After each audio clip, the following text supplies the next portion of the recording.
नमस्कार, आप देख रहे हैं न्यूज़ वन इंडिया और मैं हूं आपके साथ अर्चना गुप्ता। 2024 चुनाव को लेकर सीएम योगी आदित्यनाथ ने यूपी की कमान संभाल ली है। पश्चिमी यूपी से सीएम योगी आदित्यनाथ प्रचार की शुरुआत करेंगे। आज से सीएम योगी आदित्यनाथ के ताबड़तोड़ कार्यक्रम प्रस्तावित हैं। आज से लेकर यानी कि आज से 31 मार्च के बीच में सीएम योगी आदित्यनाथ 5 दिनों में 15 जिलों का दौरा करेंगे। 15 जिलों में सभाओं को संबोधित करेंगे, जनसभा करेंगे। पश्चिमी यूपी से ब्रिज तक सीएम योगी के ताबड़तोड़ कार्यक्रम प्रस्तावित है।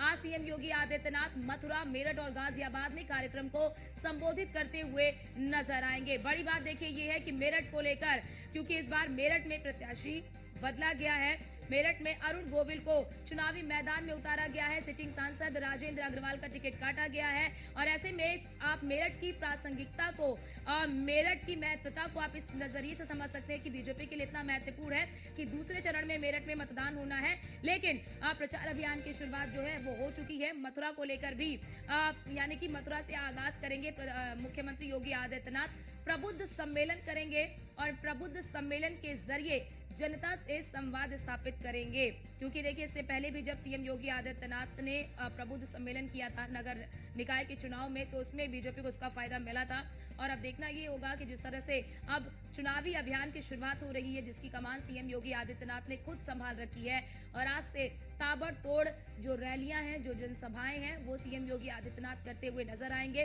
क्योंकि चुनावों की तारीखों का ऐलान हो चुका है और 19 अप्रैल को पहले चरण के लिए मतदान होना है। यूपी की 8 सीटों पर पहले चरण में मतदान होगा, जिसमें अगर हम बात कर ले पीलीभीत की सीट वो शामिल है और इसी तरह से रामपुर की सीट वो भी शामिल है। तो तमाम वो सीट महत्वपूर्ण हो जाती है, यानी कि पश्चिमी यूपी में पहले चरण में पश्चिमी यूपी की जो सीटें हैं पहले चरण में उन सीटों पर मतदान होगा और पश्चिमी यूपी बीजेपी के लिए महत्वपूर्ण माना जाता है, क्योंकि इस बार समीकरण बदले हुए हैं। इस बार जो आरएलडी हैं वो एनडीए के साथ हैं। तो अब ऐसे में देखना ये होगा कि बीजेपी की जो मुश्किलें हैं, जो चुनौतियां हैं, क्या आरएलडी के एनडीए में आने से कम होती है या फिर नहीं, क्योंकि इससे पहले 2019 का आप चुनाव देखेंगे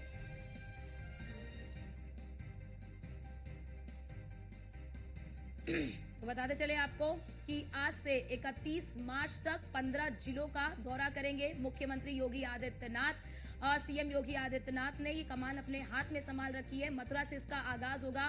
पहले मथुरा में प्रबुद्ध सम्मेलन करेंगे, जनसभा को संबोधित करेंगे और मथुरा की जो सांसद हैं हेमा मालिनी, उनके लिए प्रचार करते हुए नजर आएंगे। लोगों से, जनता से अपील करेंगे उन्हें मतदान करने के लिए। और जो देखिए मुद्दे हैं बीजेपी की ओर से, जो विकास के मुद्दे हैं, जो केंद्र सरकार की और राज्य सरकार की जो योजनाएं हैं, यानी कि डबल इंजन की सरकार जिस तरह से काम कर रही है, उन कामों को भी गिनवाते हुए नजर आएंगे मुख्यमंत्री योगी आदित्यनाथ। लेकिन पश्चिमी यूपी से इसका आगाज हो रहा है, क्योंकि पहले चरण में जिन सीटों पर मतदान होना है वो पश्चिमी यूपी की सीटें हैं और पश्चिम के किले को भेदना भी बीजेपी के लिए कहीं ना कहीं चुनौती होती है, क्योंकि आपने देखा होगा 2014 का चुनाव, 2014 के लोकसभा चुनाव में शुरुआत मेरठ से की गई थी। हालांकि 2014 में बीजेपी को सभी जो पश्चिमी उत्तर प्रदेश है सभी सीटों पर जीत मिली थी, लेकिन 2019 में कई सीटें ऐसी हैं जहां पर बीजेपी को हार का सामना करना पड़ा था।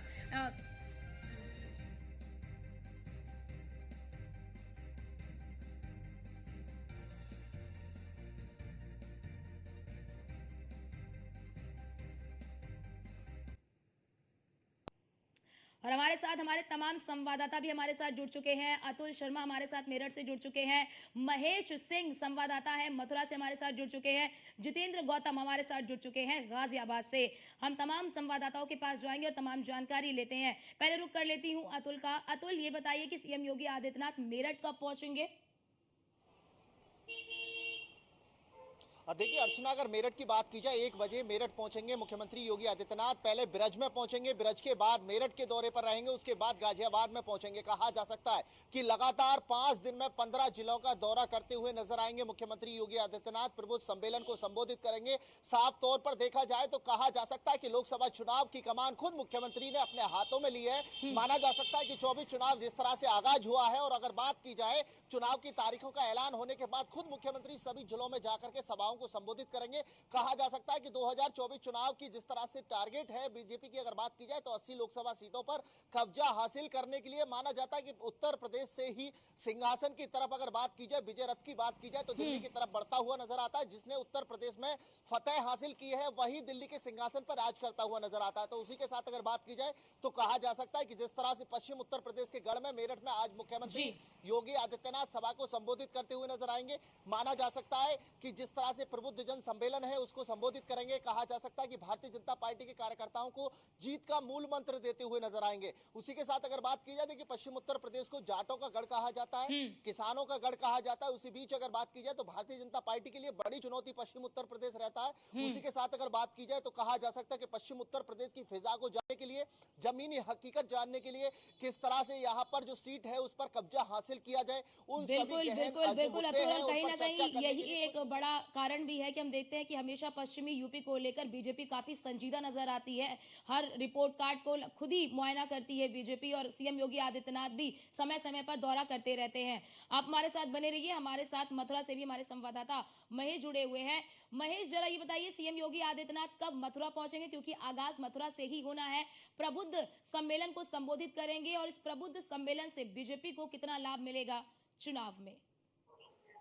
देखिए अर्चना, हम आपको बता दें, मुख्यमंत्री योगी आदित्यनाथ आज 11:30 बजे मथुरा पहुंचेंगे और यहाँ पर 11:30 बजे पहुंचने के बाद मुख्यमंत्री योगी आदित्यनाथ जो कि यहाँ पर मंगलम ग्रीन रिसोर्ट है वहां पर 11:35 पर पहुंचेंगे और वहां पर प्रबुद्ध सम्मेलन, जिसको प्रबुद्ध सम्मेलन का नाम दिया गया, वहां उसको एक संबोधित करेंगे। वहां पर जो प्रबुद्ध सम्मेलन के प्रबुद्ध वर्ग के लोग हैं उनको सम्मानित भी मुख्यमंत्री योगी आदित्यनाथ करेंगे। लेकिन बात की जाए तो प्रबुद्ध सम्मेलन तो सम्मेलन है, लेकिन साथ ही साथ यहाँ से एक चुनाव का आगाज मुख्यमंत्री योगी करने जा रहे हैं, जो कि यहाँ की मथुरा की पावन भूमि से, क्योंकि ये पश्चिम क्षेत्र जो कि जाट बाहुल क्षेत्र है, मुख्यमंत्री कहीं ना कहीं यहाँ से शुरुआत करके एक संदेश देना चाहते हैं। और सबसे बड़ी बात एक और है कि यहाँ जो जैसे कि अयोध्या में राम मंदिर, भव्य राम मंदिर का लोकार्पण हो चुका है और प्राण प्रतिष्ठा हो चुकी है, लेकिन अब मथुरा की बारी, यहाँ पर एक नया जो संदेश योगी देंगे, क्योंकि जो भी भाजपा का एजेंडा है वो धर्म को लेकर के, हम मंदिर को लेकर के है। मथुरा की बात है, जय श्री कृष्ण जन्मभूमि को लेकर के लगातार याचिकाएं भी दायर हैं और यहाँ ब्रजवासी भी ये चाहते हैं कि मुख्यमंत्री योगी आदित्यनाथ जो की आएंगे, शायद इस बार चुनाव का मुद्दा श्री कृष्ण जन्मभूमि को भी हो। और साथ ही साथ जो कि सांसद हेमा मालिनी है, उनसे भी लगातार लोग चाह रहे थे कि ये तीसरी बार को टिकट दिया गया, हेमा मालिनी तीसरी बार यहाँ चुनाव लड़ रहे हैं, लेकिन योगी जो आ रहे हैं वो ये पश्चिम क्षेत्र को साधने के लिए, क्योंकि ये पूरा पश्चिम जाट बाहुल क्षेत्र है, यहाँ पर पश्चिम में भाजपा की काफी पकड़ भी है। लेकिन मथुरा से आगाज करेंगे मुख्यमंत्री योगी आदित्यनाथ, इसलिए क्योंकि ये पूरा चुनाव पहले चरण में चुनाव होने जा रहा है, दूसरे चरण में मथुरा का भी चुनाव होना तय है। जी बिल्कुल, बिल्कुल, और कहीं न कहीं इसकी महत्ता भी इस तरीके से समझ सकते हैं महेश कि दूसरे चरण में मथुरा में दूसरे चरण में चुनाव है, मतदान है, लेकिन आगाज़ सीएम योगी आदित्यनाथ मथुरा से कर रहे हैं क्योंकि श्री कृष्ण की ये जन्मभूमि है।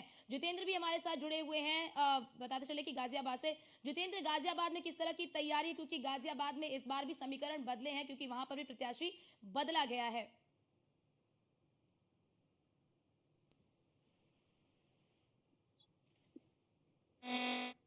जितेंद्र, आवाज़ आ रही है आपको? तो चलिए, शायद उनके तक आवाज़ नहीं पहुंच पा रही है। अतुल, बड़ा सवाल ये भी उठता है, देखिए इससे पहले मेरठ की बात कर ले तो मेरठ से बीजेपी को लगातार जीत मिलती रही है। 1991 से बात कर ले तो 1991 से कई चुनाव हुए हैं जिसमें से अधिकतर चुनाव बीजेपी ने जीता है। बीते चुनाव की अगर हम बात कर ले तो बीते चुनाव में बीजेपी ने एक अच्छा मैंडेट हासिल किया था मेरठ में। इस बार उस मैंडेट को कायम रखना बीजेपी के लिए कितनी बड़ी चुनौती है? देखिए अर्चना, मैं आपको बता दूं कि अगर पिछली बार की बात की जाए तो महज 2400 वोट की लीडिंग से सांसद राजेंद्र अग्रवाल जीते थे। माना जा सकता है कि जिस तरह से 2014 की बात हो या फिर 2009 की बात हो, उन सभी पहलुओं पर अगर देखा जाए तो भारतीय जनता पार्टी मेरठ में लगातार कब्जा हासिल किए हुए लगातार 3 बार से सांसद है राजेंद्र अग्रवाल। चौथी बार की बात की जाए तो लंबे घोड़े दौड़ाते हुए नजर आए थे टिकट के लिए, लेकिन माना जा सकता है कि विरोध इतना ज्यादा था। पार्टी के कार्यकर्ताओं की बात की जाए, आम जनता की बात की जाए, सर्वे की बात की जाए तो सभी में विरोध देखने के बाद राजेंद्र अग्रवाल का टिकट काटा गया। उसी के साथ माना जा सकता है कि अरुण गोविल को यहां से प्रत्याशी बनाया गया है। ब्रज की बात हो, मेरठ की क्रांति धारा की बात हो या फिर गाजियाबाद उद्योग नगरी की बात हो, तो कहा जा सकता है कि पश्चिम उत्तर प्रदेश के 3 इन जिलों में आज मुख्यमंत्री का प्रबुद्ध जन सम्मेलन है। तो कहा जा सकता है कि प्रबुद्ध जन सम्मेलन से कहीं ना कहीं भारतीय जनता पार्टी उन सभी हकीकतों को जानने के लिए धरातल पर पहुंचती है। खुद मुख्यमंत्री इस चीज को अपने हाथ में लिए हुए हैं, कमान को अपने हाथ में लिए हुए हैं कि लगातार जिस तरह से पार्टी का मतभेद चल रहा है, जो भी चल रहा है, उस सब चीजों पर चर्चा की जा चुके हैं, जो कार्यकर्ता हैं उनके साथ बैठक की जा चुके। उसी के साथ कहा जा सकता है कि जिस तरह से चुनाव नजदीक है और जी। चुनाव को लेकर के अगर बात की जाए, पहले चरण का चुनाव 19 अप्रैल को है, दूसरे चरण की बात की जाए 26 अप्रैल को है। मेरठ बिल्कुल। की अगर बात की जाए, मेरठ की 3 विधानसभा 19 अप्रैल में है और 4 विधानसभाओं की बात की जाए तो 26 अप्रैल में है। तो माना जा सकता है कि खुद मुख्यमंत्री बिल्कुल, पश्चिम लोकसभा उत्तर की जो प्रदेश के बिल्कुल, मुजफ्फरनगर बिल्कुल, हो, बिल्कुल मेरठ हो, गाजियाबाद बिल्कुल, हो, बिल्कुल, बिल्कुल बागपत अतुल, ये महत्वपूर्ण भी हो जाता है क्योंकि लोकसभा का चुनाव है और पहले चरण में 8 सीटें हैं, दूसरे चरण में जो है कि मेरठ में मतदान होना है। गाजियाबाद से हमारे साथ जितेंद्र भी लगातार जुड़े हुए। जितेंद्र, आपको आवाज़ आ रही है?